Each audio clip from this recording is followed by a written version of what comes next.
గోకు versus Hulk ఈ suggestion అయితే మన సబ్స్క్రైబర్ నుంచి వచ్చింది. అండ్ ఇప్పటి వరకు మన ఛానల్లో నేను DC or Marvel versus anime సిరీసే చేయలేదు. సో ఇది మంచి స్టార్టింగ్ లాగా ఉంటుందని అయితే చేస్తున్నాను. And only live action Hulk మాత్రమే యూజ్ చేస్తున్నాను. ఎందుకంటే కామిక్స్ గురించి నాకు ఫుల్ గా తెలియదు. అండ్ యానిమే వర్షన్ గోకు మాత్రమే. ఈ రెండు క్యారెక్టర్స్ లో ఎవరు స్ట్రాంగర్ అండ్ ఒక ఫైట్ లో ఎవరు విన్ అవుతారు.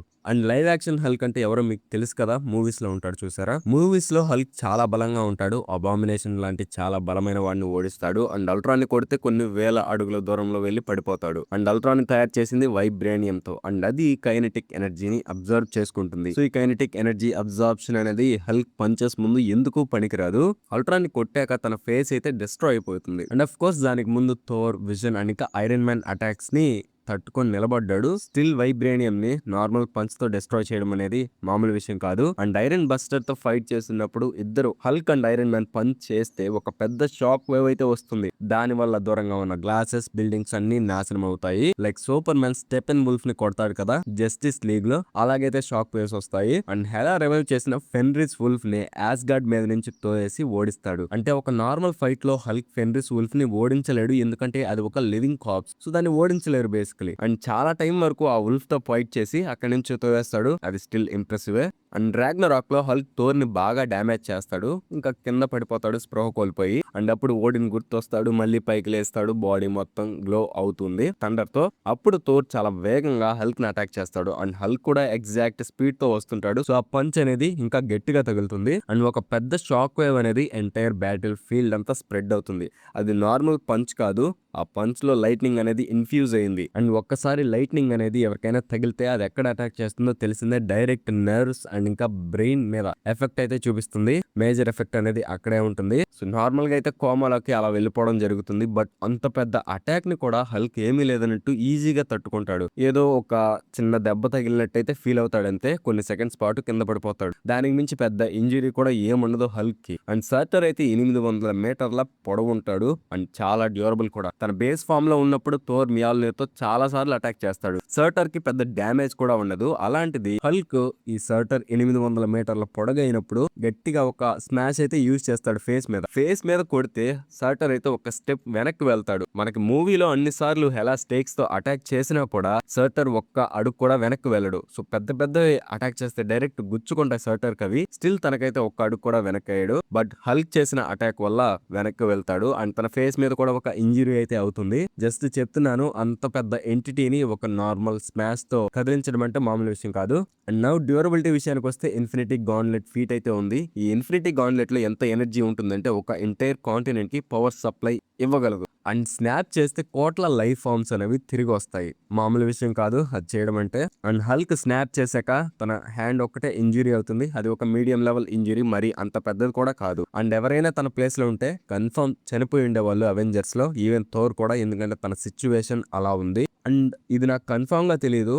ఐరన్ మ్యాన్ చేసిన ఇన్ఫినిటీ గాన్లెట్ అండ్ ఇంకా నెడవెలేయర్ లో చేసిన ఇన్ఫినిటీ గాన్లెట్ అనేది చాలా తేడా ఉంటుంది అనుకుంటాను. ఎందుకంటే నెడవెలేయర్ లో చేసిన ఇన్ఫినిటీ గాన్లెట్ అనేది స్టోన్స్ పవర్ ని పర్ఫెక్ట్ గా అబ్జర్వ్ చేసుకుంటుంది, యూజర్ కి ఏం కానివ్వకుండా. బట్ నానో టెక్నాలజీ గాన్లెట్ అనేది అలా వర్క్ అవ్వదు అనుకుంటాను. దానికి సిమిలర్ గా ఉంటుంది అంతే. అండ్ నెక్స్ట్ సీన్ లో థానోస్ షిప్ వచ్చేసి అవెంజర్స్ ప్లేస్ అంతా డిస్ట్రాయ్ చేస్తుంది. అండ్ అక్కడ కూడా అవెంజర్స్ ప్లేస్ అనేది కింద పడిపోకుండా హల్క్ పట్టుకొని ఉంటాడు. అంటే తన చుట్టూ కొంతమంది ఉంటారు. సో వాళ్ళ మీద పడకుండా ఆ బిల్డింగ్ అయితే పట్టుకొని ఉంటాడు. సో కాన్సిక్యూటివ్ గా ఈ 2 ఫీట్స్ చేయడం అనేది మామూలు విషయం కాదు. అండ్ మెయిన్లీ స్ట్రెంగ్త్ విషయానికి వస్తే హల్క్ ది అవెంజర్స్ మూవీలో లెవాయిథన్ ఉంది చూసారా. లెవాయిథన్ అంటే అదే ఒక పెద్ద పాము లాగా వస్తుంది. అది 3 ట్రిలియన్ టన్స్ వెయిట్ అయితే ఉంటుంది. ఇది అఫీషియల్ గానే రివీల్ చేశారు.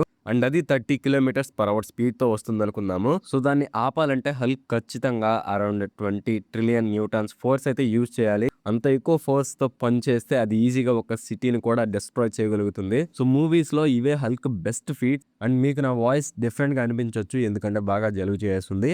సో వాయిస్ బాగలేదు. అండ్ ఇప్పటి వరకు మీకు కానీ వీడియో నచ్చుంటే లైక్, షేర్ అండ్ సబ్స్క్రైబ్ చేసుకోండి. అండ్ ఇప్పుడు యానిమే గోకు ఎంత స్ట్రాంగ్ గా చూద్దాము. గోకుకి చాలా ఫీట్స్ ఉన్నాయి. మనం కొన్ని మేజర్ ఫీట్స్ అయితే తీసుకుందాము. చిన్న పిల్లవాడిగా ఉన్నప్పటి నుంచి మాస్టర్డ్ అల్ట్రా ఇన్స్టింక్ట్ వరకు. సో గోకు చిన్న పిల్లవాడిగా ఉన్నప్పుడు పికోలో డైమావో అయితే ఒక సింగిల్ పంచ్ తో డిస్ట్రాయ్ చేసగలుగుతాడు. అండ్ ఆ పికోలో అయితే ఈజీగా ఒక ప్లానెటరీ లెవెల్ అంత స్ట్రాంగ్ అయితే ఉంటాడు. అండ్ గోకు అది చిన్న పిల్లవాడిగా ఉన్నప్పుడే చేయగలుగుతాడు. అండ్ లేటర్ కిడ్ బూ ఉన్నాడు కదా, most terrifying villain in dragon ball. నాకైతే వాడు అస్సలు నచ్చలేదు. వాడు పుట్టిన కొంత టైం లోపే ఒక ఎంటైర్ గ్యాలక్సీని డిస్ట్రాయ్ చేస్తాడు. అంటే ఒక ఇన్స్టెంట్ లో డిస్ట్రాయ్ చేయలేదు, ప్లానెట్ బై ప్లానెట్ చేస్తాడు. Still impressive. అది పుట్టినప్పుడు అంటే మామూలు విషయం కాదు. సో పెద్దయ్యాక న్యాచురలీ ఇంకా చాలా స్ట్రాంగ్ గా మారుతాడు. అండ్ అప్పుడు గోకు సూపర్ సైన్ ఫార్మ్ యూజ్ చేసి కిడ్ బూ ని డిఫీట్ చేస్తాడు. సో దీని వల్ల మనకి గోకు ఎంత స్ట్రాంగ్ ఎలా తెలుస్తుంది అంటే మనం ఈజీగా ఎస్టిమేట్ చేయొచ్చు. కిడ్ బూ అనేవాడు చిన్న పిల్లవాడిగా ఉన్నప్పుడే ప్లానెట్స్ ని డిస్ట్రాయ్ చేశాడంటే పెద్దయ్యాక ఈజీగా మల్టీ ప్లానెటరీ లెవెల్ అంత స్ట్రాంగ్ గా ఉంటాడు. అండ్ గోకు అలాంటి వాడిని డిఫీట్ చేయగలిగాడు. అండ్ లేటర్ బేరస్ కి ఒక డ్రీమ్ వస్తుంది, ఒక స్ట్రాంగ్ అపోనెంట్ తో ఫైట్ చేస్తాడు అని. అదే సూపర్ సైన్ గాడ్, అది ఎవరో కాదు మన గోకునే. అండ్ గోకు బేరస్ ఫైట్ చేసుకుంటున్నప్పుడు వాళ్ళు చేసిన పంచెస్ వల్ల ఏవైతే షాక్ వేవ్స్ వచ్చాయో అవి ఎంటైర్ యూనివర్స్ ని ఎఫెక్ట్ చేస్తాయి. అండ్ వాళ్ళు అక్కడే చెప్తారు యూనివర్స్ అనేది డిస్ట్రాయ్ అయిపోతుందని. అండ్ కొంతమంది ఇది ఓన్లీ యానిమేలోనే ఉందన్నారు, బట్ ఇది మాంగాలో కూడా ఉంది. అండ్ వాళ్ళు పంచెస్ చేసినప్పుడు ఏవైతే షాక్ వేవ్స్ ఉన్నాయో అవి కాయ్ ప్లానెట్ ని కూడా రీచ్ అవుతాయి. ఈ కాయ్ ప్లానెట్ అనేది యూనివర్స్ కి బయట ఉంటుంది అనుకుంటాను. అంటే యూనివర్స్ లో హెవెన్ అండ్ ఇంకా హెల్ ఇవన్నీ ఉంటాయి కదా, వాటి బయట ఉంటుంది. సో అక్కడ వరకు రీచ్ అయిందంటే అది ఎంటైర్ యూనివర్స్ ని ఎఫెక్ట్ చేసాయి ఆ షాక్ వేవ్స్ అనేవి. అండ్ ఇంకొక విషయం ఏంటంటే బీరస్ అటాక్స్ అనేవి చాలా స్ట్రాంగ్ గా ఉంటాయి. వాటి వల్ల అంతా డిస్ట్రాయ్ అయిపోతుందని గోకు అటాక్ ని అండర్స్టాండ్ చేసుకుని ఆ ఫోర్స్ అయితే న్యూట్రలైజ్ చేస్తాడు. అండ్ దాన్ని న్యూట్రలైజ్ చేయాలంటే గోకుకి ఎగ్జాక్ట్ ఫోర్స్ అయితే కావాలి. అండ్ అక్కడ నుంచి వస్తున్న షాక్ వేవ్స్ అన్ని కూడా రెడ్ కలర్ లో ఉంటాయి. రెడ్ కలర్ అంటే సూపర్ సైన్ గాడ్ ఫామ్ దే. బీరస్ వి అన్ని వైలెట్ కలర్ లో చూపించారు. సో ఆఫ్ కోర్స్ యూనివర్స్ అంతా షేక్ చేసింది మన గోకు ఒక్కడే. సో ఇక్కడతోనే మనకు అర్థమవుతుంది తన అటాక్ పొటెన్సీ అనేది ఈజీగా ఒక యూనివర్సల్ లెవెల్ అంత ఉంటుందని. అండ్ ఇంకొక విషయం ఏంటంటే డ్రాగన్ బాల్ లో వాళ్ళు ఏవైతే పవర్ అటాక్స్ యూజ్ చేస్తారో లైక్ కామెహామహా ఇవి ఉంది కదా, అది ఎంత పవర్ఫుల్ గా ఉంటుందో వాళ్ళు యూజ్ చేసే ఫిజికల్ అటాక్స్ ఉంటాయి కదా అవి కూడా అంతే పవర్ఫుల్ గా ఉంటాయి. ఆ సేమ్ పవర్ అవుట్పుట్ ని వాళ్ళు ఫిజికల్ స్టాట్స్ లో కూడా యూజ్ చేస్తారు. ఇది ఆల్రెడీ మనకి డ్రాగన్ బాల్ లో చెప్పున్నారు. సూపర్ సైన్ గాడ్ ఫామ్ లో ఉన్నప్పుడే గోకు అటాక్ పొటెన్సీ అనేది ఈజీగా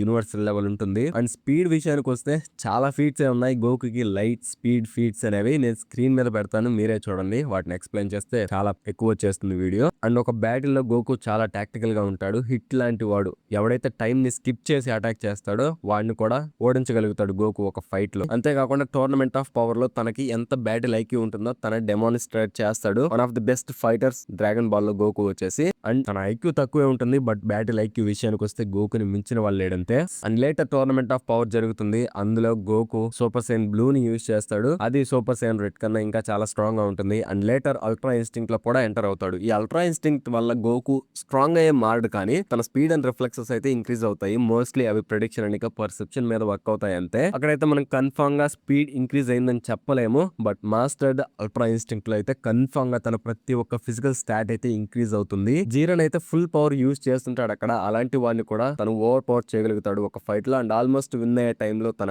బాడీ లిమిట్ బ్రేక్ అయిపోయి అక్కడ కింద పడిపోతాడు. బట్ గోకునే విన్ అయి ఉండేవాడు. యానిమే వర్షన్ విషయానికి వస్తే ఇవే గోకు బెస్ట్ ఫీట్స్. జీరన్ ని డిఫీట్ చేయడం అండ్ ఇంకా బేరస్ తో ఫైట్ చేయడం, కిడ్ బూ ని డిఫీట్ చేయడం, ఇవే. అండ్ మాస్టర్డ్ అల్ట్రా ఇన్స్టింక్ట్ లో ఉన్నప్పుడు గోకు ఈజీగా యూనివర్సల్ లెవెల్ కన్నా ఎక్కువగానే ఉంటాడు అటాక్ పొటెన్సీలో. సో ఇప్పుడు ఈ రెండు క్యారెక్టర్స్ లో ఎవరు స్ట్రాంగర్ అంటే ఖచ్చితంగా గోకునే స్ట్రాంగ్ గా ఉంటాడు. ఎందుకంటే హల్క్ స్ట్రాంగెస్ట్ ఫీట్ వచ్చేసి ఆ లెవైథాన్ ని ఆపడం. అండ్ దానికి యూజ్ చేసిన ఫోర్స్ అనేది ఒక సిటీని మాత్రమే డిస్ట్రాయ్ చేస్తుంది. బట్ గోకు యూజ్ చేసిన వాటి వల్ల ఎంటైర్ యూనివర్స్ అయితే షేక్ అవుతుంది. స్పీడ్ విషయానికి వచ్చినా కూడా గోకు దగ్గర లైట్ స్పీడ్ ఫీట్స్ అయితే ఉన్నాయి, బట్ హల్క్ విషయానికి వస్తే లేవు. అంటే తో ఈక్వల్ గా ఫైట్ చేయడమే రాగ్నరాక్ మూవీలో. సో ఓవరాల్ గా గోకు హల్క్ కన్నా చాలా టైమ్స్ స్ట్రాంగ్ గా ఉంటాడు. అండ్ ఒక ఫైట్ లో కూడా ఈజీగా విన్ అయిపోతాడు. సో దీని మీద మీ ఒపీనియన్ ఏంటో కమెంట్ చేయండి. అండ్ చాలా మంది హల్క్ ఫ్యాన్స్ కి నేను చెప్పింది నచ్చకపోవచ్చు. అండ్ గుర్తుపెట్టుకోండి, ఇది జస్ట్ లైవ్ యాక్షన్ హల్క్ మాత్రమే, కామిక్స్ వర్షన్ అయితే కాదు. కామిక్స్ వర్షన్ అయితే ఇంకోలా ఉండేది. సో వీడియో కన్నా నచ్చుంటే లైక్, షేర్ అండ్ సబ్స్క్రైబ్ చేసుకోండి.